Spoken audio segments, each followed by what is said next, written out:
too much regulation juga jelek, tapi kalau too loose juga jelek gitu. Too much regulation diatur misalnya digital banking, kamu harus punya 3 cabang dengan jumlah staff segini-segini, kan nggak bisa juga gitu. Atau insurance, insurtech, kamu harus bayar klaim 3 hari dengan proses underwriting gini, nggak mungkin juga. Jadi memang sebagian harus dikembalikan kepada masing-masing perusahaan, masing-masing entitas ya, karena mereka yang lebih tahu mereka deal dengan customer siapa, model bisnis prosesnya seperti apa. Tapi harus ada beberapa general guideline. Setahu saya, which is correct me if I'm wrong, Indonesia itu salah satu negara yang tidak punya aturan khusus tentang digital banking misalnya. Jadi mereka masih ikut pada aturan ya Bang, buku 1. Sekarang istilahnya bukan buku ya, saya ada aturan baru, saya lupa. Jadi tidak ada aturan khusus tentang digital banking. Similar to misalnya di Hong Kong, di Singapura, gitu. Mereka punya aturan khusus, separately, ya, di riset yang kita sudah lakukan. Jadi mestinya gimana? Menurut saya, at least general guidance tentang apa yang boleh, apa yang tidak boleh, ya, di digitalisasi ya, itu bisa masuk aturan. Tapi technicalities-nya mungkin nggak perlu, gitu ya. Misalnya, let's say modal dasar insurtech itu berapa, ya tetap harus ada ya, which is mungkin ada juga gitu. Dengan itu kita bisa menjadi regulator yang tidak terlalu agresif, tapi juga membuat sesuatu itu under the control gitu.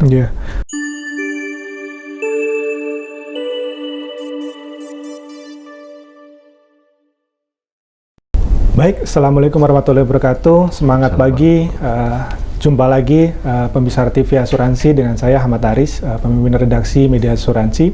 Kali ini kita ada tamu spesial karena tamu yang memang baru pertama kali tampil di acara podcast TV Asuransi. Karena spesial juga, tema yang kita angkat juga spesial. Kita akan bicara soal digitalisasi di industri jasa keuangan, dan saya pikir guest kita hari ini cukup familiar mungkin di industri asuransi jasa keuangan, karena kiprah beliau secara riset itu sangat produktif dan menulis di beberapa kolom opini di media massa nasional.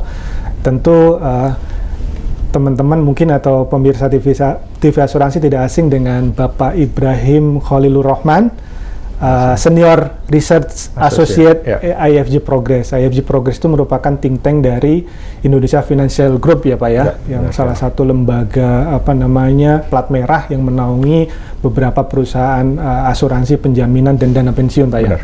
Oke, langsung saja Pak Ibrahim, apa kabar? Alhamdulillah baik, Mas Aris. Kayaknya biar lebih akrab kita panggil Mas aja ya. Ya, siap. Mas siap. Oke Mas, tema kita kali ini tentang digitalisasi di industri jasa keuangan. Kalau kita bicara digitalisasi ini kan sebenarnya tidak terlepas dari badai disrupsi teknologi ya. Yang tidak hanya di industri sektor real, tapi juga industri jasa keuangan juga salah satu yang mengalami disrupsi tersebut.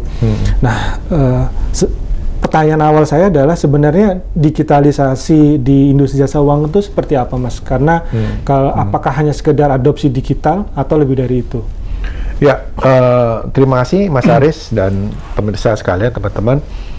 Tentu kalau kita kembalikan dalam teori dasarnya ya, digitalisasi itu adalah sebuah proses di mana teknologi menjadi lebih berperan dalam bisnis proses atau production proses dalam suatu sektor. Nah, kalau kita telaah sejarahnya tuh ya, ada konsep yang disebut dengan General Purpose Technology atau GPT. Nah, itu sejarah awal di mana digitalisasi itu mulai masuk di sektor perekonomian, baik sektor real maupun sektor keuangan. Dan kita tahu bahwa sektor keuangan tentu digitalisasi menjadi bagian yang sangat krusial untuk mentransformasi kinerja mereka.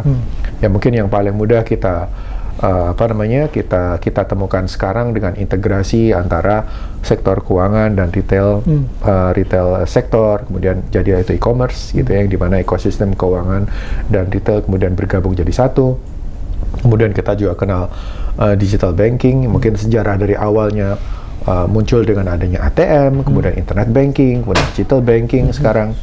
Kemudian bahkan pada era yang sangat besar ya, kebijakan moneter, Indonesia akan segera masuk pada suatu fase yang disebut dengan central bank digital currency. Jadi sekarang bank sentral itu tidak hanya akan mengatur peredaran uang dalam bentuk fiat money, tapi juga dalam bentuk CBDC.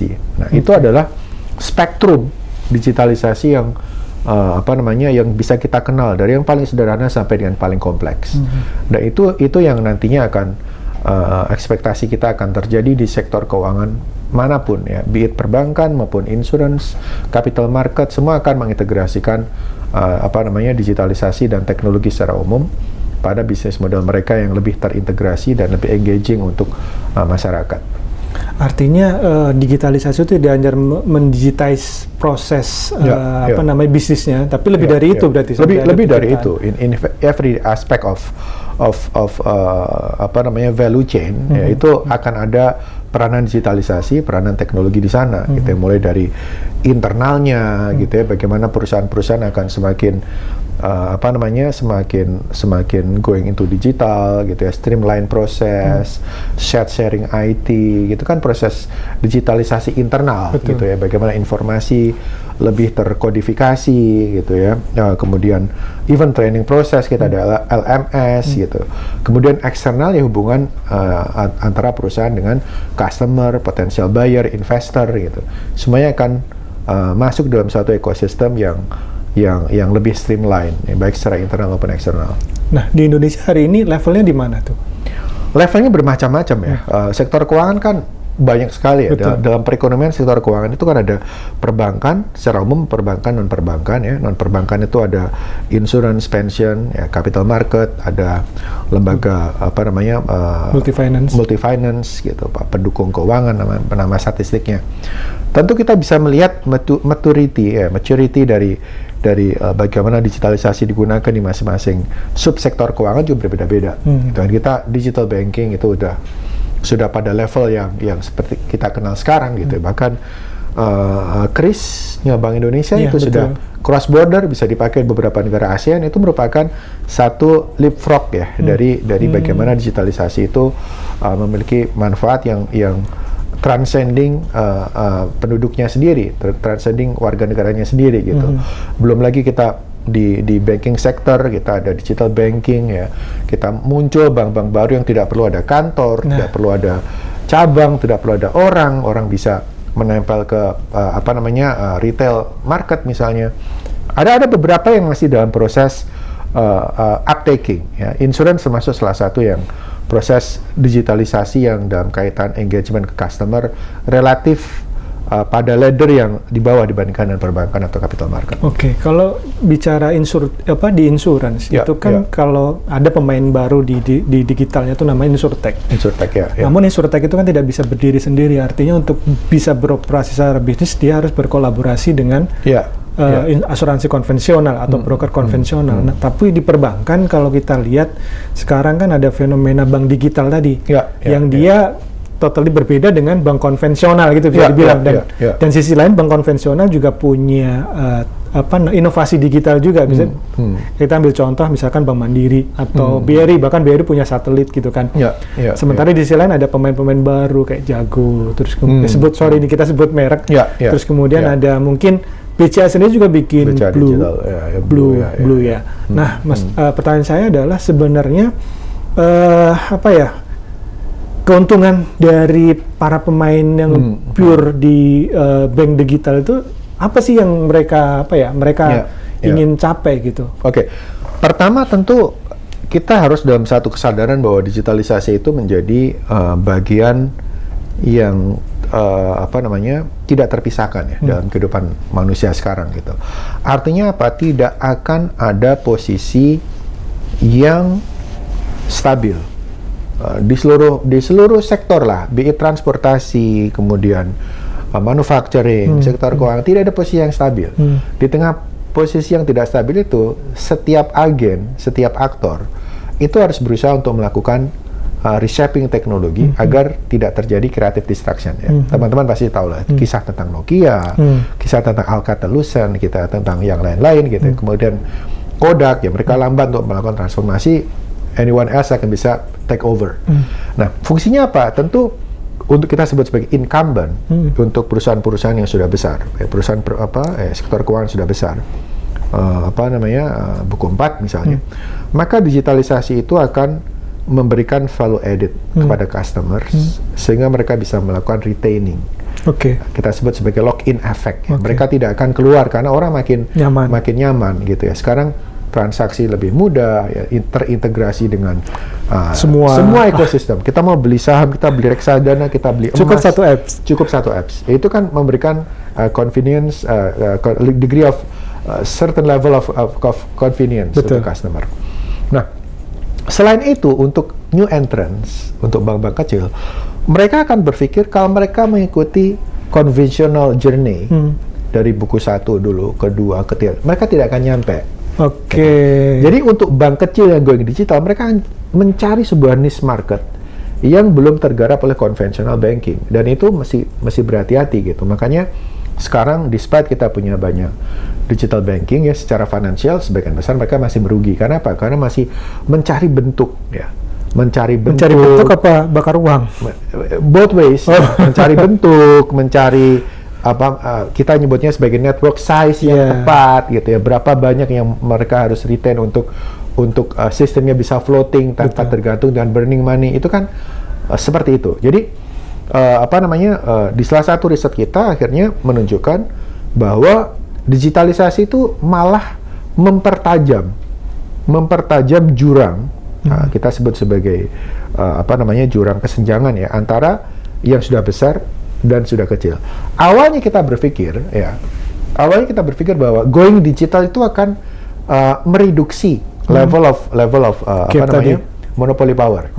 Ya, artinya karena digital orang akan shift ke bank-bank kecil atau bank digital, kemudian bank besar akan kehilangan market power, kemudian lebih kompetitif perbankan. Ternyata enggak, kebalikan. Ternyata enggak. Jadi kita hitung dengan Herfindahl Index gitu ya, indeks-indeks yang dipakai untuk market concentration. Ketahuan bahwa digitalisasi itu justru memperbesar market power bagi bank-bank besar, baik dari sisi DPK maupun dari sisi kredit, baik dari sisi lending maupun dari sisi DPK. Jadi kenapa? Karena bank besar sudah memiliki size yang begitu besar. Jadi digitalisasi menjadi add-on, sekali lagi di respons saya pertama, untuk retaining orang keluar gitu.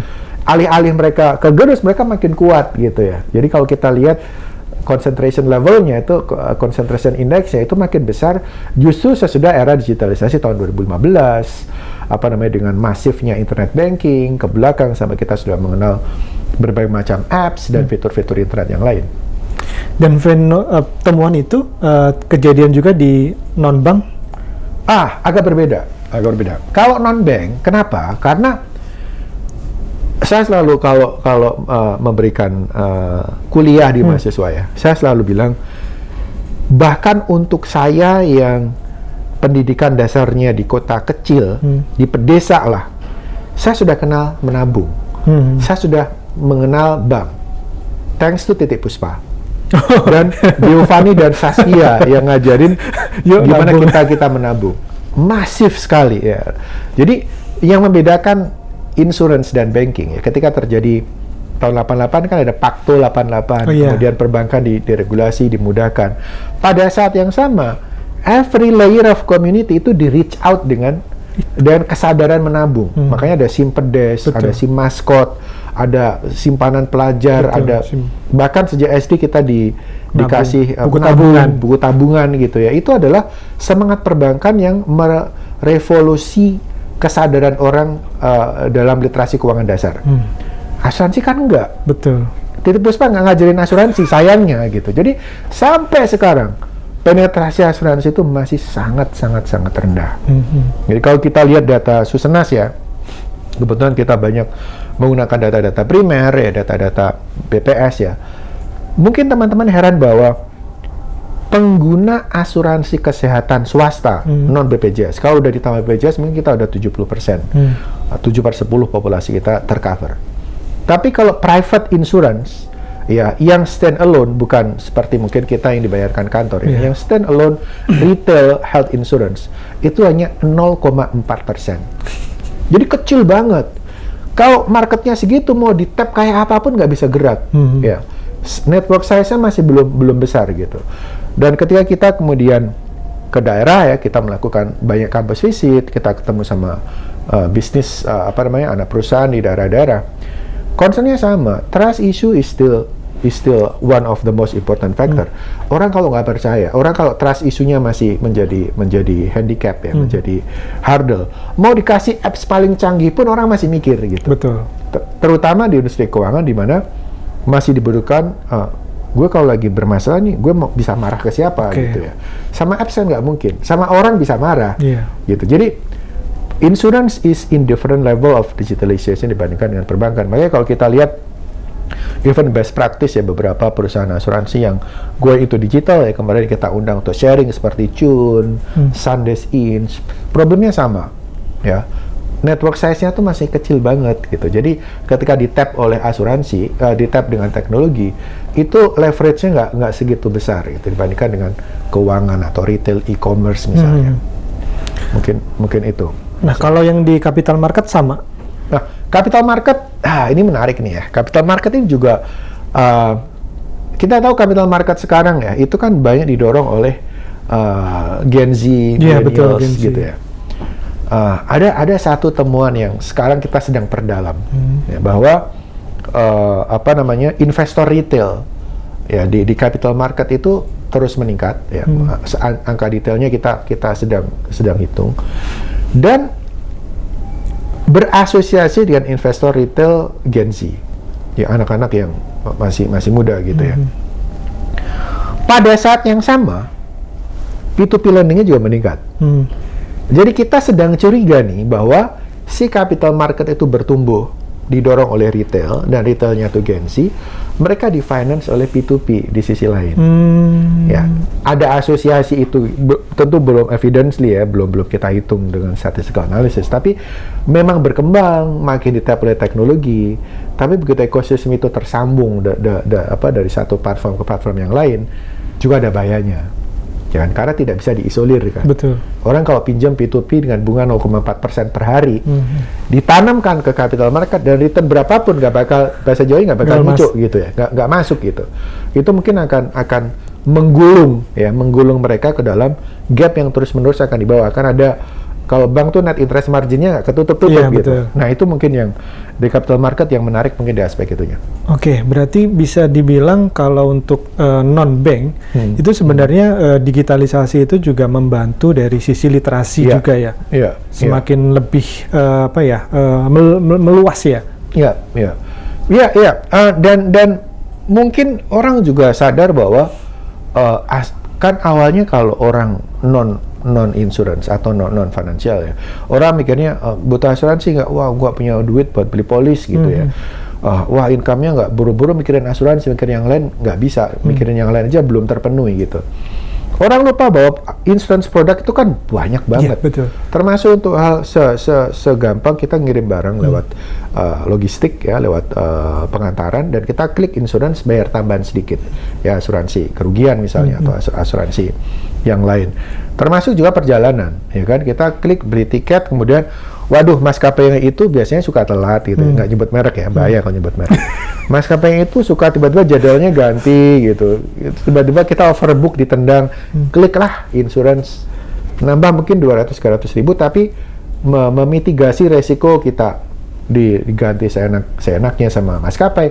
Jadi teknologi jelas memperkenalkan bahwa asuransi itu bisa di-tap dari mana-mana gitu. Itu mungkin one thing yang orang bisa tumbuh kesadaran.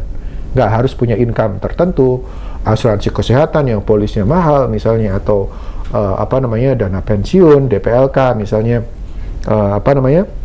yang juga setorannya mahal gitu. Nah, bisa dimulai dari itu tadi, digitalisasi. Artinya diharapkan misalkan dia dalam hal pengiriman gitu kan, terus kemudian ada persoalan dan ada klaim, minimal berangkat dari pengalaman itu dia bisa tergerak untuk ke produk-produk asuransi yang lain ya. Benar. Oke. Terutama kalau udah tahu manfaatnya kan. Iya, jadi betul. Misalnya ya kayak asuransi kesehatan lah ya, mungkin 2020 itu mestinya jadi learning yang luar biasa ya. COVID, biaya kesehatan mahal. Ya of course kita beruntung Indonesia termasuk negara dengan dengan COVID policy yang sangat-sangat komprehensif. Kalau kita menimang Indonesia negara berkembang. Tapi tetap beberapa orang mungkin yang nggak sabar dengan harus isolasi dan sebagainya, dia harus perawatan sendiri di rumah sakit swasta. Ini bisa 200-300 juta loh untuk seminggu. Saya punya beberapa teman yang 2 minggu dia dirawat bisa couple of hundred gitu. Kalau dia nggak punya asuransi kesehatan, mana mungkin? Maksudnya ya mungkin, tapi kan itu biayanya mahal banget gitu. Dan kalau kita lihat datanya dari World Bank ya, Indonesia termasuk negara di mana out of pocket money di kesehatan itu 30%. Jadi andaikan kita punya 1.000, rata-rata orang spending 300 untuk biaya kesehatan. Artinya tuh gede banget gitu. Orang-orang harus mulai sadar itu. Nah, sayangnya ya ini kan banyak hal ya. Kesadaran asuransinya iya, kesadaran kesehatannya iya gitu. Kan banyak juga kita proporsi populasi yang berobat tuh kalau udah mentok, udah sakitnya udah nemen gitu. Udah ceiling, yang tinggal stadium berapa lah gitu. Itu yang kemudian insurance juga bisa cover juga. Gitu. Betul. Balik lagi ke terkait gap yang ternyata justru malah melebar di perbankan ya. Nah, itu sebenarnya kemudian efeknya bagaimana nanti ke keberlangsungan para pemain? Very good point. Efeknya apa? Efeknya kuat-kuatan. Mereka punya backup money untuk floating ya. Bahwa bahwa burning money itu dilakukan, itu tidak eksklusif di teknologi sektor di financial. Tidak cuma di fintech, di any type of teknologi. Burning money itu dilakukan untuk orang bisa sampai pada sufficient level of network ya, kalau orang teknologi bilang begitu. Jadi nggak bisa cuman sustainable apa gitu ya. Ada juga yang sudah kelihatannya udah mantap bisa ditinggal sama venture capitalist, nah waktu ditinggal blok langsung, karena mereka harus compete dengan yang lain.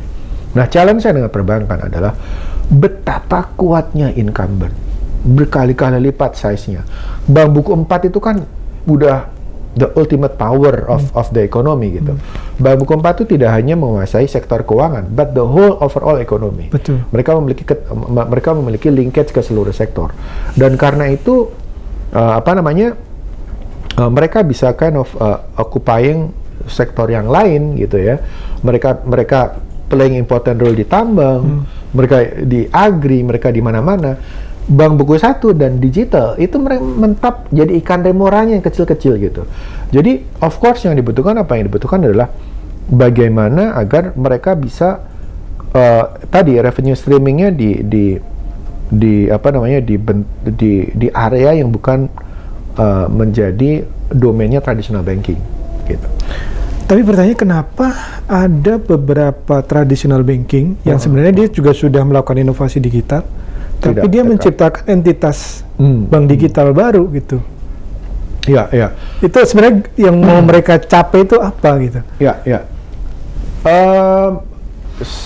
Sebagai bukan orang bank, saya mungkin lebih ke teknologi daripada banknya. Betul. Menurut saya akan lebih mudah mengisolate bisnis itu terpisah dari induknya. Kenapa? Soalnya kita bisa mengevaluate benar. Teknologi itu kan, apa sih membedakan teknologi sama konvensional? Teknologi itu pasti initial cost-nya mahal. Initial cost-nya mahal, fixed cost-nya mahal, marginal cost-nya 0 gitu. Marginal cost sangat rendah atau mendekati 0. Jadi berapapun customer-nya, fixed cost-nya tidak berubah. Gitu. Nah, mereka kalau dicampur, nggak kelihatan itu. Efektivitas dari digital banking nggak kelihatan kalau di induk ini. Terdiluted sama induknya. Sebenarnya kalau dipisah, orang bisa memonitor efektif nggak sih, reach out target pasar nggak sih, apakah kita too much expensive investmentnya, apakah returnnya sudah bisa kelihatan gitu ya. Jadi menurut saya lebih ke arah situ. Jadi bisa terevaluate dan bisa di-assess karena investmentnya mahal gitu. Let's say kayak satellite gitu. Satellite itu kan mahal banget gitu, dan orang harus take advantage of satellite gitu. Makanya dikembangkan ekosistem keuangan, ekosistem teknologi yang bisa memanfaatkan itu. Balik modalnya gimana kan nggak bisa diukur kalau kita blended semuanya dalam satu bisnis model yang tradisional. Atau mungkin ini asumsi saya ya. Sebenarnya dengan penciptaan tadi itu entitas baru yang memang dia spesialisasi di bank digital, itu apakah benar untuk menggrab generasi muda sekarang yang sangat tech savvy gitu? Apa ke situ sebenarnya? Saya mungkin 70% yakinnya di situ. Kenapa? Karena yang bank incumbent itu udah very very big. Betul. Ya. Mas Aris tahu nggak NIM Indonesia itu berapa? Jadi selisih antara lending rate dan deposit rate. Berapa Mas? NIM kita tuh hampir 5%, 4,6 ke 4,8%. Itu the highest in ASEAN. Tidak ada negara lain, ya, mungkin ada satu negara, saya lupa, negara kecil, Laos atau Vietnam. Tapi dibandingkan dengan Malaysia, Singapura, common ASEAN 5 ya, Malaysia, Singapura, Thailand, Filipina, itu kita paling tinggi. Singapura NIM-nya itu mungkin 1,9%, Indonesia itu 4,6%. Artinya apa? Kita dengan tradisional model pun, mereka sudah punya 4,6% margin. Gede banget gitu ya. Untuk perbankan gede banget. Artinya, saya nggak yakin bahwa itu untuk mereka butuh new users atau new subscribers gitu. Existingnya udah gede banget. Yeah. Belum lagi beberapa bank ya itu kan memang dikasih mandat untuk menyalurkan kredit. Yeah. KUR misalnya, itu kan captive gitu ya. Subsidi pemerintah gitu ya. Ini juga ada. Udahlah disalurkan kemudian diinsuransikan gitu. Jadi ya mereka in a way nggak sebegitunya gitu. Mungkin teknologi itu lebih itu tadi. Menurut saya lebih ke pertama retain customer switch ya. Karena kalau saya punya jadi menadahin yang mau switch, masih satu ekosistem. Jangan gitu. Of course juga masih ada. Tentu ada new generation yang mereka baru punya rekening pertama, dan mereka tetap harus dirangkul juga gitu ya. Cuman kan new generation itu kan punya journey dari orang tuanya. Lu masuk ke BMRI aja deh, atau masuk BCA aja deh. Ini gampang kok gitu. Iya. Mungkin lebih ke sana sih. Oke, I see. Nah, Mas, bicara tadi tuh kan dari sisi di lapangannya ya. Nah, kalau secara regulasinya bagaimana? Kalau Mas melihat kan tadi BI sebenarnya sebagai salah satu regulator juga ternyata langsung action nyiptain kris gitu kan. Nah, di sisi lain kan ada regulator lain yang OJK dalam hal ini. Ini bagaimana Mas melihat dari sisi regulasi yang sudah dikeluarkan sudah bisa mengikuti tren perkembangan teknologi ini atau masih perlu banyak regulasi yang harus dikeluarkan? Itu separate issue ya. BI lebih ke payment, OJK lebih ke perbankan dan lembaga keuangan. Kalau BI-nya sendiri, saya pikir udah kayak Ayrton Senna gitu ya, Lewis Hamilton. Mereka benar-benar di front run of teknologi ya, dengan good appreciation Pak Peri, Bu Destri dan Dewan Gubernur Bank Indonesia, mereka realize sekali bahwa teknologi itu harus menjadi the future of central bank. Walaupun kadang-kadang mungkin cost-nya akan mahal, karena pertanyaannya kan, ya kita udah butuh belum ya gitu ya? Kita udah butuh CBDC atau belum? Atau masyarakat udah siapa belum?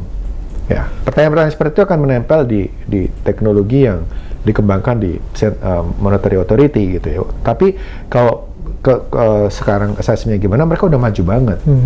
The fact bahwa belum ada satupun central bank yang sudah fully implement CBDC, BI itu termasuk yang front runner ya. Kajian-kajiannya kuat. Mereka CBDC untuk mencegah shortage of uang beredar di daerah-daerah terluar Indonesia gitu. Kalau manual kan susah gitu. Iya, betul. Mereka pakai teknologi akhirnya tahu gitu kapan diantar dan sebagainya. Nah, itu kalau BI. Mungkin kalau OJK-nya agak sedikit berbeda. Karena sebagian besar aturan OJK terkait inovasi, ya, teknologi, fintech, itu sistemnya adalah sandbox. Ya. Sandboxing. Nah, sandboxing itu kayak kita punya anak balita, kita biarkan, yang penting kamu main tersalah, asal kamu nggak kejaduk gitu ya. Tiba-tiba dia loncat, terus waduh ternyata loncat ya. Waduh, ternyata peer to peer itu 0,4% per hari, bikin mental health, bikin apa. Akhirnya aturan itu telat meng-catch up impact gitu ya. Jadi justru OJK harus lebih, menurut saya harus lebih progresif untuk melihat teknologi itu before it has consequences.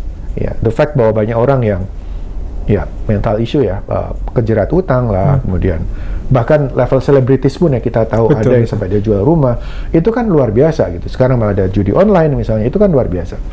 Nah, sayangnya mainstream atau mazhab untuk melakukan sandboxing ini kadang-kadang udah telat untuk kemudian mengantisipasi dampak yang sudah kadung. Kenapa? Karena dia udah terlanjur usernya banyak gitu ya. Kemudian aturannya keluar ya ya gimana gitu ya. Agak reversing effect-nya itu agak nggak bisa berjalan. Nah, udah terlanjur jatuh udah korban. terlanjur jatuh korban. Cuma memang sayangnya kita memforsi dampak teknologi itu juga nggak gampang.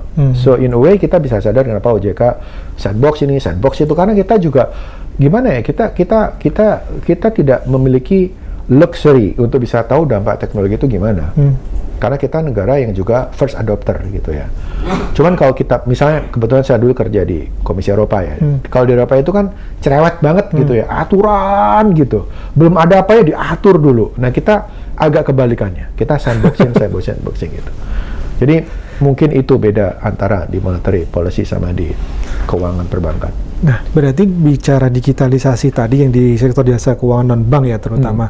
Ini hanya terfokus di pemain-pemain digital baru, atau kemudian proses transformasi digital yang sudah dilakukan oleh, karena kan kalau kita bicara yang kasus kejadian sekarang itu kebanyakan yang kemudian menelan korban itu yang mereka yang quote-unquote fintech gitu-gitu kan, yang basisnya memang mereka baru gitu kan di industri itu, pemain baru. Sementara kalau yang lama-lama kan mereka transformasi digitalnya atau digitalisasinya kan lebih ke proses bisnis, bagaimana membuat yang proses tadinya paper menjadi paperless gitu kan, dan proses misalkan kalau di asuransi klaim berhari-hari bisa lebih waktu dalam waktu singkat. Nah ini bagaimana kemudian membuat apa ya, pembeda antara tadi tuh digitalisasi. Menurut saya ini peran regulator ya. Iya betul. Menurut saya memang regulator itu the art of becoming regulatory body ya. Mereka tuh benar-benar harus ada di tengah. Too much regulation juga jelek, tapi kalau too loose juga jelek gitu. Too much regulation diatur, misalnya digital banking, kamu harus punya 3 cabang dengan jumlah staff segini-segini, kan nggak bisa juga gitu. Atau insurance, insurtech, kamu harus bayar klaim 3 hari dengan proses underwriting gini, nggak mungkin juga. Jadi memang sebagian harus dikembalikan kepada masing-masing perusahaan, masing-masing entitas ya, karena mereka yang lebih tahu mereka deal dengan customer siapa, model bisnis prosesnya seperti apa. Tapi harus ada beberapa general guideline. Setahu saya, which is correct me if I'm wrong, Indonesia itu salah satu negara yang tidak punya aturan khusus tentang digital banking misalnya.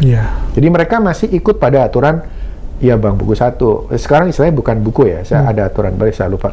Jadi tidak ada aturan khusus tentang digital banking, similar tuh misalnya di Hong Kong, di Singapura gitu. Mereka punya aturan khusus separately ya, di riset yang kita sudah lakukan.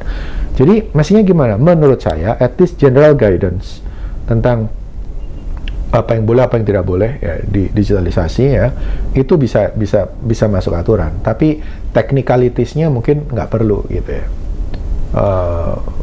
Misalnya let's say modal dasar insurtech itu berapa ya, tetap harus ada ya, which is mungkin ada juga gitu. Dengan itu kita bisa menjadi regulator yang tidak terlalu agresif, tapi juga membuat sesuatu itu under the control gitu. Nah untuk menjaga level playing field-nya kan sebenarnya marketnya sama ya, bisnis yang digeluti sama. Bicara di insurtech itu kan, kalau apalagi sekarang udah ada yang namanya full stack ya. Yang full stack itu benar-benar dia bisa mengunderwrite sendiri, terus kemudian juga dia ada lini distribusinya gitu kan. Sehingga tidak perlu berkolaborasi dengan perusahaan asuransi komersial pun dia bisa berjalan sendiri. Nah ini gimana menjaga level playing field-nya? Level of playing field menurut saya nomor 2. Nomor satunya adalah bagaimana meng-ensure bahwa be it digital atau nggak digital itu comply dengan aturan, comply dengan market conduct. Itu dulu. Salah satunya apa? Kamu boleh punya underwriting sendiri ya, tapi dipastikan actuary-nya harus benar. Actuary-nya harus on standard. Misalnya kita ada IFRS 17, PSAK 74 gitu ya. Ya mau dia digital mau nggak digital, dia harus comply dengan hal yang sama. Gimana kita ngelihat kontrak dan sebagainya. Kedua baru market level of playing field ya. Level of playing field itu juga nggak gampang. Kenapa? Karena kan di industri keuangan itu kan selalu ada first mover advantage ya. Dia siapa yang duluan, dia kan menguasai pasar. Jadi di tengah market yang secara umum belum ekspansif, belum expand, market share dari insurance itu sendiri kan tercluster di kelas tertentu, gitu ya, di komunitas tertentu dengan profiling tertentu, limited gitu. Dan itu pasti akan yang mereka kejar adalah trust, long standing relationship gitu ya, journey mereka, bener nggak mereka bayar klaimnya tepat waktu gitu. Experience itu yang akan mendorong loyalty ya, di insurance. Jadi agak sulit untuk tiba-tiba ada insurance baru yang overtake ya. Mungkin saya kasih contoh gini, kalau di Filipina misalnya, mereka punya asuransi berbasis digital yang masuknya ke micro insurance. Nah itu jadi dia menghindari market yang gede, masuk ke market yang memang niche gitu ya. Masuknya di mana? Asuransi upacara kematian, kan mereka sebagian besar Katolik ya, biaya mungkin agak mahal. Kemudian apalagi asuransi untuk bencana, typhoon gitu ya.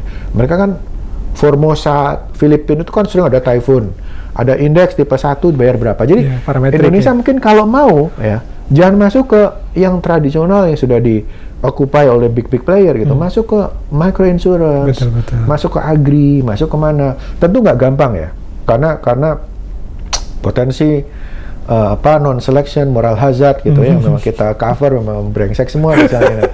Itu nggak gampang, apalagi perusahaan kecil yang resource-nya nggak banyak gitu ya, nggak punya teknologi untuk benar-benar memprofile resiko gitu. Cuman kalau bertanya di level playing field, agak sulit sekali lagi digital insurance masuk ke established yang udah terkenal kok, namanya Marinhal itu adalah let's say Jasindo misalnya ya, atau kalau mau live itu masuknya kemana misalnya, agak sulit. Itu different echelon gitu. Tapi kan kalau kita lihat kan sekarang regulasi itu terpisah-pisah ya.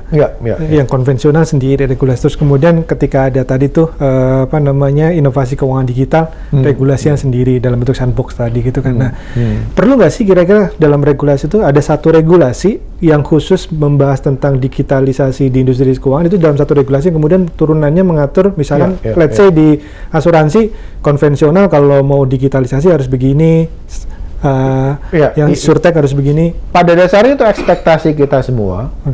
Di baik sebagai akademisi, sebagai researcher, sebagai pelaku industri, dengan adanya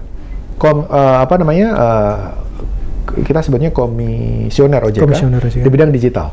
Penambahan itu ya. Penambahan itu harapannya akan touch upon itu semua. Jadi nggak semua melulu sandbox gitu. Semuanya ngumpul di situ. Lebih detail gitu ya. Baik inovasi keuangan, nanti masuk insurtech, peer to peer, aturan ceiling sama floor pricingnya gimana. Betul. Harapannya masuknya ke situ. Ya, dengan adanya komisioner baru, dia akan fokus ke arah how can technology be mitigated, how can technology be playing important role, sehingga nggak cuma dilepas aja gitu. Karena kalau dilepas dampak drawback-nya juga banyak gitu. Nah, so far mungkin kita belum lihat ya, cuman mungkin setahun 2 tahun dari sekarang kita akan ada sebuah regulasi yang encompassing teknologi dalam bisnis proses di keuangan. Nah, pertanyaan berikutnya, digitalisasi itu salah satu tujuannya untuk menciptakan customer experience ya, sehingga menjadi customer yang loyal. Nah, kalau dulu mungkin cara-cara konvensional dipakai, misalkan tenaga, kalau di bank tuh ada CS ya, itu yang ramah, segala satpamnya harus ini, sehingga saya banyak. Nah, sekarang digital itu sampai istilahnya ketika misalkan perusahaan bank ataupun asuransi atau multifinance kemudian menciptakan sebuah platform aplikasi yang memang dia smooth, terus kemudian apakah juga bisa good point menciptakan itu juga? Waktu kita punya arena diskusi dengan perusahaan-perusahaan asuransi yang sudah going digital ya, mereka selalu bilang bahwa digitalisasi misalnya di asuransi ya, it's not about apps. Orang mikirnya digitalisasi is apps gitu ya, sehingga connecting, enggak cuman apps. Itu mereka selalu bilang digitalisasi itu adalah the genetics of the business process. Ya, gimana mereka lebih efisien bekerja, mereka lebih precise gitu ya. Satu quote yang saya pelajari dari teman-teman di Chun Insurance ya, mereka bilang sebenarnya pemilik polis itu ekspektasinya apa? Apakah mereka pertanyaan gini, apakah memang pemilik polis itu berharap klaimnya dibayar cepat? Menurut Mas Aris, iya nggak? Iya. Menurut dia nggak? Menurut saya sudah mendengarkan iya. sama. Pemilik polis ketika klaim itu ekspektasinya adalah klaim dibayarkan sesuai dengan janji, bukan cepat, beda. Besarannya sesuai dengan Waktunya. Kapan klaim itu diterima? Kita mikirnya harus cepat. Nggak harus cepat, tapi sesuai dengan janji. Kalau janjinya 3 hari ya 3 hari. Kalau janjinya 4 hari ya 4 hari gitu. Tapi nggak harus sehari juga. Oh. Nah, gitu. Makanya mereka punya konsep misalnya 3-3-3 gitu. Iya. Ya kan? Apa ya 3 jam klaim, 3 hari dibayar. Gitu. Jadi komitmen itu ya salah satu yang bisa di streamline dengan ada digitalisasi. Gitu. Jadi lebih ke arah bagaimana teknologi dan digitalisasi mempercepat proses itu semua, sehingga kita selalu on par dengan janji kita. Oke. Nggak janji sebulan jatuhnya setahun, janji sehari jatuhnya seminggu gitu ya. Karena apa? Dengan digitalisasi kan online ya, nanti bisa ngelihat dashboardnya, bisa ngelihat jadwal klaim per orang, segala macam gitu. Jadi jangan direduksi bahwa digitalisasi itu bisa ada apps baru gitu ya, ini doesn't solve the problem. Tidak sesimpel itu ya? Nggak sesimpel itu. Karena banyak akhirnya collapse ya, karena mereka mungkin cara perceive value mereka terhadap digitalisasi berbeda dengan seharusnya. Berarti bisa dibilang perusahaan konvensional pun maksudnya kita bicara konvensional yang existing ya, existing terus kemudian tidak perlu khawatir ya kalau dengan adanya bermunculan startup. As it happens in banks juga. Iya, gitu. betul. Makanya gapnya malah Mandiri itu gimana agresifnya mereka gitu ya. Mereka punya satu tim khusus gitu, saya nggak tahu pada level apa, tapi separate tim untuk benar-benar going into digital. Setahu saya ya, tadi BCA malah punya sendiri spin off sendiri. Mungkin itu sih. Oke. Nah, bicara digitalisasi juga, ini kan tidak pernah berhenti. Nah, ini kemudian apakah artinya perusahaan juga harus selalu mengikuti? Misalkan sekarang udah teknologinya ada AI, machine learning segala macam, dan mungkin nggak tahu 5 tahun atau 10 tahun ke depan mungkin ada teknologi baru yang lebih canggih. Apakah itu semua harus diadopsi? Untuk menurut saya harus sesuai dengan kebutuhan ya. Tentunya laddering proses gitu ya. Sesuai dengan staging di mana mereka berada. Cuman saya membayangkan ya 5 tahun 10 tahun lagi gitu ya. Mungkin manfaat digitalisasi itu akan jauh lebih terasa ya, jauh lebih terasa. Misalnya asuransi kan, terutama asuransi umum itu kan dari A sampai Z yang mereka cover ya. Saya bayangkan kenapa sekarang orang malas masuk asuransi pertanian misalnya. Betul. Karena kita nggak pernah tahu resikonya.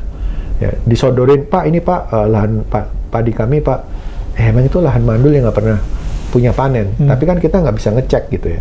Misal nanti digabung dengan remote sensing, digabung dengan drone teknologi atau apapun lah, yang bisa memberikan dashboard. Itu jangan masuk di Sumedang daerah ini karena ini merah. Betul. Ya. Kemudian jangan masuk di sini karena ini gimana. Salah satu data yang dan itu memungkinkan karena sebenarnya baseline datanya BPS itu punya. Let's say sekarang yang kita sedang kelola di FC Progress itu kita melakukan mapping daerah-daerah mana di Indonesia yang paling rentan dengan bencana. Ya, be it itu banjir, tanah longsor, ya, kemudian kebakaran hutan, kekeringan, itu bisa dibuat, itu bisa kita identifikasi, kita udah ada datanya. Kemudian kalau itu di ranking ya, perusahaan asuransi yang bisa tahu, wah di sini preminya harus lebih mahal nih, karena kita mengcover probability yang lebih mahal. Itu kan sekarang belum ada kan, maksudnya belum dimanfaatkan itu gitu. Jadi nantinya dengan combining different level of data, set of data ya, dengan big data, combining dengan machine learning, kita akan tahu bahwa plek Aris, kamu preminya segini untuk asuransi kesehatan, ini untuk asuransi kebakaran, ini untuk asuransi mobil, itu bisa ke profile semua, ya kan, dengan dengan track record, dengan historical data, dengan segala macam, itu akan prosesnya akan lebih cepat gitu. Saya membayangkan larinya akan ke sana. Kalau gimana teknologi itu akan membantu thanks to datafikasi yang makin cepat, sehingga proses underwriting lebih cepat dan sebagainya. Dan itu sebenarnya tidak harus dimiliki sendiri atau dibangun sendiri. Nggak harus dibangun. Bisa berpartner dengan perusahaan teknologi, dengan data center, dengan event research institute gitu ya. Kampus, ya, mereka punya akses terhadap riset, modeling segala macam gitu. Bisa disimpulkan juga bicara inovasi digital atau istilahnya digitalisasi tidak melulu soal biaya yang besar, karena itu bisa dikolaborasikan sehingga secara budget pun bisa di sharing gitu ya. Ya sebenarnya gini Mas Aris, yang kita baru sadar ya, kadang-kadang yang punya data nggak ngerti datanya buat apa. yang butuh data, mereka nggak tahu nyari datanya di mana. Jadi let's say sekarang di IFG kita punya kolaborasi dengan kampus. Nah, kampus itu mereka terbiasa dengan big datanya BPS ya. Misalnya saya sebutkan beberapa ya. Susenas itu adalah survei skala besar yang mencakup spending kita di apa saja, mulai makanan, non makanan, asuransi, kesehatan, biaya obat, ya, biaya KB, sedetail itu kita punya, bayangkan. Ya. Kemudian Podes, data Podes itu tadi, desa ini berapa kali banjir setahun, berapa kali kebakaran setahun. Gitu. Ada itu ya? Ada, lengkap semuanya. Ada data Indonesian Family Life Survey, IFLS, itu data apa? Data orang yang sama, itu disurvei setiap 5 tahun, orang yang sama. Kemudian spendingnya dilihat, behaviornya dilihat. Cuma kan itu, data itu dipakai oleh apa, ya, yang mereka nggak berpikir bahwa itu bisa dipakai untuk financial sector. Yang financial di sini nggak ngerti data ini gitu. Jadi, nah sekarang kita lagi ngelingkan di sini biar riset itu berbunyi langsung untuk bisa menentukan produk development dan sebagainya. Gitu. Iya, Susenas itu kan memang nggak asing lagi ya nggak asing. Kalau cuman kan orang baru tahu kalau ternyata datanya bisa dipakai untuk kebutuhan. Bisa. BPS menjual datanya memang. Officially mereka menjadi bagian dari diseminasi data. Dan sangat detail. Dan understandably karena collectionnya mahal, ya kan? Iya, wajar. Itu mahal banget kan. Berapa? Mereka punya 1,2 juta orang, itu berapa biayanya? Makanya kita harus membeli. Betul. Dan dengan itu mungkin akan lebih evidence based. Jadi bisa dibilang BPS itu sebenarnya big data banget. Big data, the real big data. Saya pernah my personal assessment. Saya pernah sekali lagi saya kerja di Uni Eropa, di Komisi Eropa, dan saya kayak bersaksi itu kesannya apa ya? Saya bisa konklusikan BPS kita itu one of the best. Even dibandingkan dengan BLS ya, dibandingkan dengan UK punya statistik, kita tuh among the best. Apalagi considering populasi kita kan nyebar ya, orang BPS harus renang dulu ke pulau apa buat nanyain gitu ya. Jadi data kita juga data yang qualified. Cuman sayangnya memang underutilized di industri keuangan.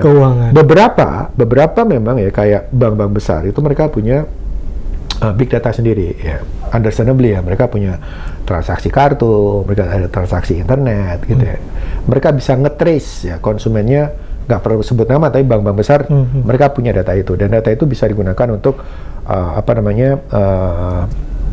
istilahnya confidence index gitu ya, pasar tuh gimana, konsumen gimana. Orang kalau belanja terus ya, bukan belanja yang overly berarti orang malah terjadi rush loh. Kalau orang belanja tetap dalam pattern yang berarti makan pasar lagi bagus gitu ya, kalau orang yang belanja. Nah, bank besar punya itu. Tapi kan nggak semua orang punya luxury untuk punya data itu kan. Nah, itu bisa merefer ke data-data basic dari BPS yang sekarang mungkin masih underutilized. Oke, luar biasa ternyata BPS ya. Luar biasa. Terakhir Mas nih, ya. Dengan tadi kita banyak ngobrol soal ternyata digitalisasi itu kan nggak sesederhana Insurtech kemudian dan yang lain-lain. Nah, kira-kira bayangan Mas nih atau proyeksi Mas ke depan itu pelaku-pelaku, sebutlah kita startup lah ya, startup industri keuangan ya, karena ada fintech, ada Insurtech gitu kan. Nah, ini masih akan tetap bertumbuhan eksis atau menurun atau seperti apa nih? Karena kan ternyata ketika perusahaan yang existing atau perusahaan yang bisa dibilang konvensional yang dia melek digital itu secara bisnis mereka tidak terkalahkan sebenarnya. Ya. Saya penganut kepercayaan bahwa di era disrupsi itu akan selalu muncul digital winner, ya kan? Di era COVID muncul Zoom, di era krisis 2008 muncul Spotify, di era sesudah .com bubble ada Facebook, ya walaupun agak jaraknya agak jauh. Saya yakin juga akan ada digital winner. Ya, ini kan kita periode tech winter gitu ya, 2020-2021 susah dapat duit, gitu, venture capitalisnya makin rasional dan sebagainya. Jadi secara financing, tech company sendiri sekarang kan tidak dalam kondisi seenak ketika easy money-nya 2, 3, 4, 5 tahun yang lalu. Artinya apa? Saya yakin akan ada 1-2 yang benar-benar akan jadi winner, yang benar-benar tahu di mana niche marketnya dan keluar dengan inovasi yang benar-benar kuat. I don't know who pada saat ini, ya mungkin saya nggak tahu ya, nggak perlu sebut nama, tapi tidak dalam bentuk banyak yang saling konflik dan akhirnya saling mati, tapi akan ada mungkin 2-3 digital banking yang benar-benar solid ya, yang tahu, yang tidak harus sekali lagi nggak masuk di conventional services, mungkin di payment, di penggajian kah, di lebih ke B2B misalnya, yang Bank Jago misalnya sudah masuk di situ misalnya, dan juga mungkin 1-2 insurtech yang ngetap micro insurance misalnya, insurance yang belum di tap gitu ya, yang mungkin yang besar-besar too comfort and too lazy untuk going ke dalam, dan yang masih kecil too expensive untuk masuk ke sana. Tapi mungkin ada 1-2 yang akhirnya bisa masuk ke sana dan menjadi satu established insurance company. Nggak bisa banyak, tapi kan ada 1-2 yang akhirnya mencapai titik itu. Established dalam artian dia still running secara bisnis, atau memang secara bottom line-nya juga positif? That's two different thing ya, karena bottom line itu biasanya sesudah bisnisnya steady ya. Kalau digital, sekali lagi, digital kan problemnya adalah initial cost-nya mahal banget ya. Kadang-kadang ketergantungan kita dengan investor kan tinggi sekali. Jadi mungkin 1-3 tahun ada yang established, mungkin 5 tahun akan mulai stabil gitu ya. Bottom line-nya udah mulai kelihatan stabil. Karena juga bottom line di insurance kan juga aturan RBC apa segala macam gitu. Apalagi kita mau embracing standar akuntansi yang baru. Dan di sisi lain mungkin regulasi juga semakin ketat ya? Ya. Tidak selonggar dulu. Benar. Karena konsolidasi gitu. Iya, betul. Di industri asuransi dipaksa konsolidasi kan? Iya. Dan isunya juga di fintech segala macam kan modal mulai diatur juga ya minimumnya. Iya, modal mulai diatur minimum. Ya, fintech itu ya mungkin panjang ceritanya ya. Sekarang juga salah satunya aturan lending rate-nya tidak boleh terlalu tinggi. Cuman lending rate di fintech itu kan kita nggak bisa menyamakan dengan perbankan kan. Jadi mereka punya NIM yang berbeda, strukturnya dengan NIM yang perbankan gitu. Oke, baik. Mas Ibrahim, terima kasih. Kayaknya kalau kita lanjutin nggak ada habisnya ya. Karena bicara digitalisasi kan akan terus berkembang ya. Nanti mungkin kita akan bertemu di lanjut di episode 2 dan 3. Siap. Nanti kita lanjut lagi, bisa dengan Mas Ibrahim atau mungkin dengan tim EFC Progress yang lainnya. Siap. Sangat insightful dengan ngobrol dengan Mas Ibrahim. Terima kasih pemirsa TV Asuransi. Demikian ngobrol santai kita walaupun dengan tema yang agak berat sedikit. Mudah-mudahan bisa memberikan insight, dan saya akhiri wabillahi taufiq wal hidayah. Wassalamualaikum warahmatullahi wabarakatuh. Sampai ketemu di podcast berikutnya. Semangat pagi. Terima kasih, semangat pagi. Terima kasih Mas Ari.